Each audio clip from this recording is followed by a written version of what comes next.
r/AskReddit. What is a childhood coping method you unknowingly developed only to realize later that it wasn't normal? A response to the post. Trying to think/mentally prepare myself for every possible horrible thing that could happen to me, so that if it did, I wouldn't be blindsided. It didn't work. I want to add that my mother died in a freak accident when I was a boy and I was blindsided. My coping mechanism was to prepare for situations where a friend or family member is killed out of the blue, etc., so I wouldn't be caught off guard again. It caused me severe stress and the inability to relax ever. I am older now and therapy has done wonders for me. OP's response to this comment. I tried that. Still do it to some extent. But it almost got bad enough that I almost drove myself crazy thinking about every single possible thing. A response to the post. Assuming people are mad at me based on their vocal tone. A response to this comment. Overanalyzing, jut like me. Welcome to the club. A response to the post. Blocking out all background noise to avoid emotional damage from whatever's going on. A response to this comment. I know that. It's like flipping a switch. It's most noticeable to myself when I'm watching a movie and a scene comes on that triggers some kind of memory, and so you mentally switch from being in tune with the movie to staring at the box on the wall while the pictures on it move. Completely removes all emotion. A response to the post. I learned to lie rather convincingly.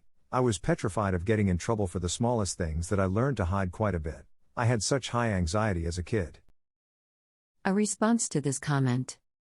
One of the neighbor's kids constantly lies. Well, sort of. I started doing some behind the scenes groundwork and figured out she tells compounded white lies that unravel on her constantly. I'm assuming completely because lying is her life raft. Many people have written her off as a pathological liar. Anyway, she moved out of home, 16, and now doesn't have bags under her eyes, and she actually looks like she has a healthy amount of muscle/fat, whereas before she was stick thin.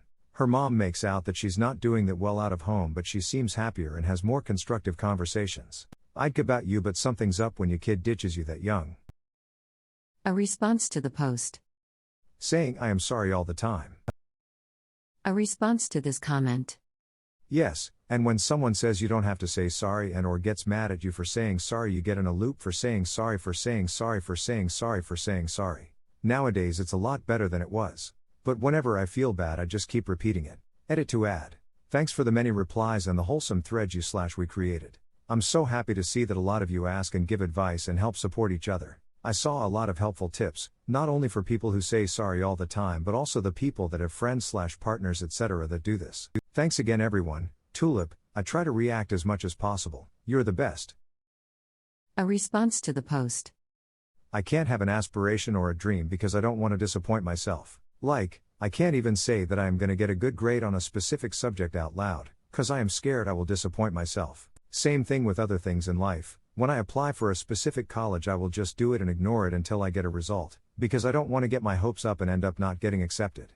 I can't even have a New Year's resolution cause somehow I think I would fail, and I would rather already expect that than get my hopes up and fail. I am scared of being disappointed in myself.